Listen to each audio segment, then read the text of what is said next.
بسم اللہ الرحمن الرحیم۔ السلام علیکم دوستو آج کی ویڈیو میں ہم آپ کو بتائیں گے کہ حضرت ابراہیم علیہ السلام کیسے مردوں کو زندہ کرنے کا اللہ رب العزت کی بارگاہ میں سوال کیا، اور اللہ رب العزت نے 4 پرندوں کا ہی تذکرہ کیوں ارشاد فرمایا، اور وہ 4 پرندے کون کون سے تھے، اور کیا وجہ تھی کہ حضرت ابراہیم علیہ السلام کو اللہ تعالیٰ نے ان پرندوں کو پہلے اپنے ساتھ مانوس کرنے کا حکم ارشاد فرمایا تھا۔ ناظرین گرامی، اس سے پہلے جب نمرود نے حضرت ابراہیم علیہ السلام سے مناظرہ کیا تو اپنی ربوبیت کا اظہار کرنا چاہا، تو حضرت ابراہیم علیہ السلام نے برملا آخری اعلان کیا کہ میرا اللہ وہ ہے جو مشرق سے سورج کو نکالتا ہے، اگر تم خدائی دعویٰ کر رہے ہو اور تم سچے خدا ہو تو سورج کو مغرب سے نکال کر دکھاؤ۔ جب نمرود نے یہ بات سنی تو وہ بالکل ہکا بکا رہ گیا اور اس کو شکست فاش سے دوچار ہونا پڑا۔ ناظرین گرامی، اس واقعہ کے بعد حضرت ابراہیم علیہ السلام ایک مرتبہ سمندر کے کنارے جا رہے تھے کہ ایک آدمی کو مرا ہوا دیکھا۔ چونکہ سمندر کا پانی کبھی اوپر چڑھ جاتا ہے اور کبھی کنارے سے نیچے چلا جاتا ہے، جب پانی کنارے کے اوپر آتا تو مچھلیاں ساتھ بہا کر لے آتا اور اس لاش کو مچھلیاں کھانا سمجھ کر کھانے لگتی، اور جب وہ پانی کنارے سے نیچے اتر جاتا تو جنگل کے درندوں کا کھانا اس لاش کو بنایا جاتا، یعنی جب پانی نیچے بہ جاتا تو جنگل کے درندے آ کر اسی لاش کو کھانے لگتے۔ جب درندے وہ کھانا کھا کر یعنی وہ اس لاش کو کھا کر چلے جاتے تو بچا کچا گوشت کو پرندوں کی نظر ہو جاتا، پرندے آتے اپنی چونچوں سے اس کو نوچتے رہتے۔ حضرت ابراہیم علیہ السلام نے یہ سارا منظر دیکھا تو اللہ رب العزت کی بارگاہ میں دستے سوال دراز کر دیا اور عرض کیا، اے اللہ، مجھے یقین ہے کہ تو مردوں کو زندہ فرمائے گا، لیکن میں دیکھنا چاہتا ہوں کہ کیسے اللہ رب العزت مردوں کو دوبارہ زندہ فرمائے گا۔ تو اللہ رب العزت نے ارشاد فرمایا، کیا تجھے یقین نہیں؟ حضرت ابراہیم علیہ السلام نے عرض کیا، یقین کیوں نہیں ہے، مگر میں یہ چاہتا ہوں کہ میرا دل مطمئن ہو جائے اور میرے دل کو قرار نصیب ہو جائے۔ ناظرین گرامی، اس سوال کے بارے میں بہت ساری مفسرین نے بہت ساری حکمتیں بیان فرمائی ہیں۔ ایک حکمت یہ بیان فرمائی ہے کہ جب آپ علیہ السلام نے مشرکین کو یہ کہا کہ میرا رب وہ ہے جو زندہ بھی کرتا ہے اور مارتا بھی ہے، جب مشرکین کے اوپر یہ دلیل قائم فرمائی کہ ربی الذی یحیی و یمیت، کہ میرا رب وہ ہے جو زندہ کرتا ہے اور مارتا ہے، پھر آپ نے اللہ تعالیٰ سے عرض کیا، اے اللہ، تو کس طرح مردوں کو زندہ کرتا ہے، یعنی ان کو میرے سامنے زندہ کر، میں بھی دیکھوں، تاکہ میری دلیل کافروں پر ظاہر ہو جائے اور یہ ثابت ہو جائے کہ کیسے میرے اللہ مردوں کو زندہ کرے گا۔ ناظرین گرامی، اس دعا کے بعد اللہ رب العزت نے ارشاد فرمایا، جس کا ذکر قرآن مجید فرقان حمید میں خالق ارض و سماوات نے اس طرح ارشاد فرمایا، قال فخذ 4 من الطير فصرهن إليك ثم اجعل على كل جبل منهن جزءا ثم ادعهن يأتينك سعيا واعلم ان الله عزيز حكيم۔ اللہ رب العزت نے ارشاد فرمایا، 4 پرندے لے کر اپنے ساتھ مانوس کر لو، پھر ان کا ایک ایک ٹکڑا ہر پہاڑ پر رکھ دو، پھر انہیں بلاؤ، وہ تمہارے پاس چلتے آئیں گے پاؤں سے دوڑتے، اور جان لو کہ اللہ غالب حکمت والا ہے۔ ناظرین گرامی، حضرت ابراہیم علیہ السلام نے 4 پرندے لیے، یعنی مور، گدھ، اور ایک روایت کے مطابق کبوتر کا بھی ذکر ملتا ہے، تیسرا کوا، اور چوتھے نمبر پر مرغ اپنے ساتھ پہلے مانوس کیے، پھر اللہ تعالیٰ کے حکم کے مطابق ان کے ٹکڑے کیے اور ان کے گوشت اور ہڈیوں وغیرہ کو آپس میں خلط ملط کر کے 4 پہاڑوں پر ان کو الگ الگ کر کے رکھ دیا۔ پھر آپ علیہ السلام نے انہیں پکارا، اے جدا جدا ہڈیوں، اے متفرق گوشت کے ٹکڑوں،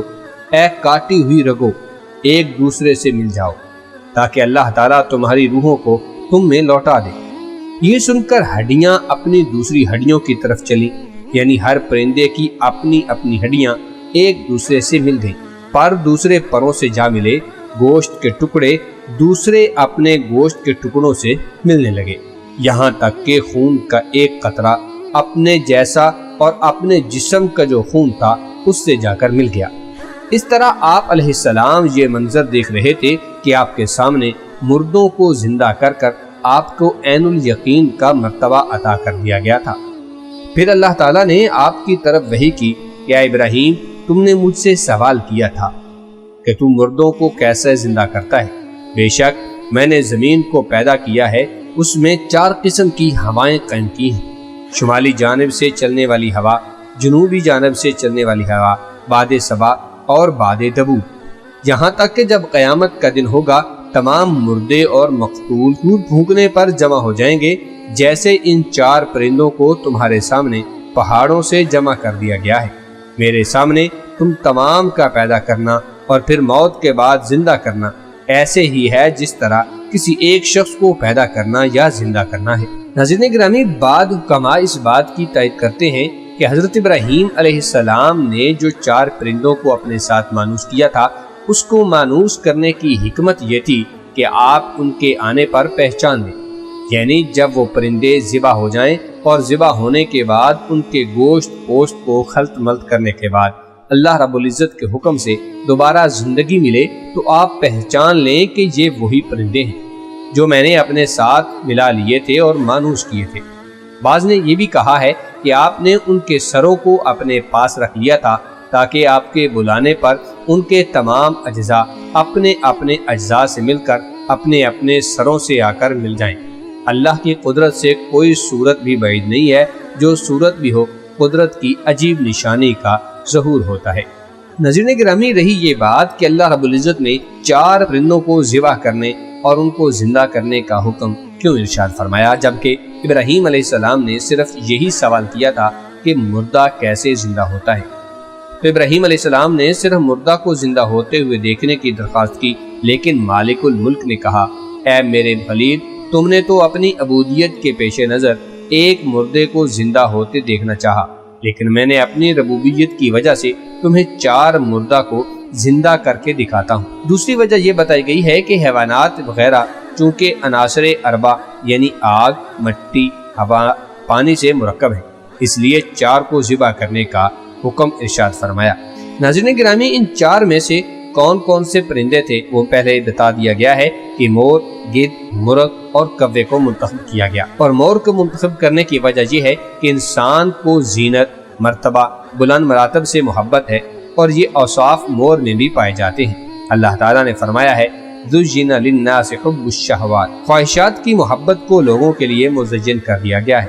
انسان جس طرح زیادہ کھانے سے شغف رکھتا ہے، اسی طرح گدھ کو بھی کھانے سے ہی زیادہ کام ہوتا ہے، اور ناظرین گرامی، اسی طرح انسان کو جنسی خواہشات پوری کرنے سے جس طرح کام ہوتا ہے، اسی طرح مرغ میں بھی یہ وصف پایا جاتا ہے۔ انسان مال طلب کرنے اور جمع کرنے کا زیادہ حریص ہوتا ہے، اسی طرح کوا بھی مال کی طلب اور جمع کرنے کا حریص ہوتا ہے، کیونکہ کوے کے علاوہ رات کو اڑنے والا کوئی پرندہ نہیں ہے اور سخت سردی میں دن کو صرف کوا ہی نکلتا ہے۔ ان 4 کو منتخب کرنے میں اس حکمت کی طرف بھی اشارہ ملتا ہے کہ انسان جب تک خواہشات نفسانیہ اور خواہشات فرج اور مال کی ہرس اور زیب و زینت کو ختم نہیں کرے گا، اس وقت تک اس کے دل پر روحانیت کا اثر نہیں ہوگا اور نہ ہی اسے اللہ تعالیٰ کے جلال کے نور سے راحت نصیب ہوگی۔ امید ہے کہ آپ کو یہ ویڈیو پسند آئی ہوگی۔ ویڈیو کو لائک کرتے ہوئے چینل کو سبسکرائب کر لیجیے۔ ملتے ہیں ایک نئی دلچسپ معلوماتی ویڈیو کے ساتھ۔ اللہ تعالیٰ ہم سب کا حامی و ناصر ہو، آمین ثم آمین۔